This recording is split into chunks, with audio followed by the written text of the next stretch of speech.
नमस्कार, मैं हूं विजयश्री और आप देख रहे हैं नुक्कड़ क्रॉनिकल्स। दक्षिण एशिया की राजनीति और सुरक्षा हालात को लेकर एक बड़ी खबर सामने आई है।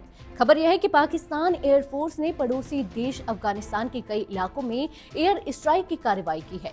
शुरुआती रिपोर्टों के मुताबिक इन हमलों का सबसे बड़ा असर दक्षिणी अफगानिस्तान के शहर कंदाहर में देखा गया, जहां एक फ्यूल डिपो को निशाना बनाए जाने की जानकारी सामने आई है।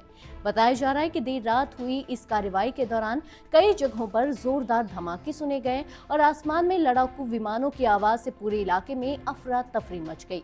स्थानीय सूत्रों के अनुसार एयर स्ट्राइक के बाद कुछ इलाकों में आग लगने और धुएं के गुबार उठने की तस्वीरें भी सामने आई हैं। हालांकि अभी तक इस पूरे घटनाक्रम को लेकर आधिकारिक तौर पर सीमित जानकारी ही सामने आई है, लेकिन यह घटना क्षेत्रीय सुरक्षा के लिहाज से बेहद गंभीर मानी जा रही है। विशेषज्ञों का मानना है कि पाकिस्तान और अफगानिस्तान के बीच सीमा क्षेत्रों को लेकर लंबे समय से तनाव की स्थिति बनी हुई है और समय समय पर दोनों देशों के बीच आरोप प्रत्यारोप भी होते रहे हैं। इसी पृष्ठभूमि में अब यह एयर स्ट्राइक की खबर सामने आने से हालात को लेकर कई नए सवाल खड़े हो गए हैं। रिपोर्टों के मुताबिक यह एयर स्ट्राइक अफगानिस्तान के दक्षिणी और सीमावर्ती इलाकों में की गई, जहां पाकिस्तान लंबे समय से उग्रवादी ठिकानों के होने का आरोप लगाता रहा है। माना जा रहा है कि इसी आधार पर यह सैन्य कार्रवाई की गई। खासतौर पर कंदाहर में स्थित फ्यूल डिपो को निशाना बनाए जाने की खबर ने इस कार्रवाई को और भी ज्यादा चर्चा मिला दिया है, क्योंकि यह इलाका रणनीतिक रूप से काफी महत्वपूर्ण माना जाता है।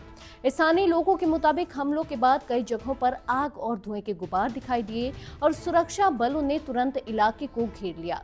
अभी तक हताहतों की संख्या को लेकर स्पष्ट जानकारी सामने नहीं आई है, लेकिन घटना के बाद इलाके में तनाव और सतर्कता का माहौल जरूर बढ़ गया है। अंतर्राष्ट्रीय विशेषज्ञों का मानना है कि इस तरह की कार्रवाई से दोनों देशों के बीच पहले से मौजूद तनाव और बढ़ सकता है। याद दिला दें कि पाकिस्तान और अफगानिस्तान के बीच सीमा क्षेत्र को लेकर लंबे समय से विवाद और सुरक्षा चिंताएं बनी रहती हैं और कई बार दोनों देशों की सेनाओं के बीच झड़प जैसी घटनाएं भी सामने आती रही हैं। ऐसे में यह ताजा एयर स्ट्राइक आने वाले दिनों में क्षेत्रीय राजनीति और सुरक्षा समीकरणों को प्रभावित कर सकती है। फिलहाल दोनों देशों की ओर से आधिकारिक प्रतिक्रियाएं और विस्तृत जानकारी का इंतजार किया जा रहा है। जैसे जैसे इस मामले में और जानकारी सामने आएगी, तस्वीर और साफ होगी। फिलहाल इस बड़ी खबर पर हमारी नजर बनी हुई है। इसी के साथ नुक्कड़ क्रॉनिकल्स में फिलहाल इतना ही। देश दुनिया की हर बड़ी खबर और गहराई से विश्लेषण के लिए जुड़े रहिए नुक्कड़ क्रॉनिकल्स के साथ। धन्यवाद।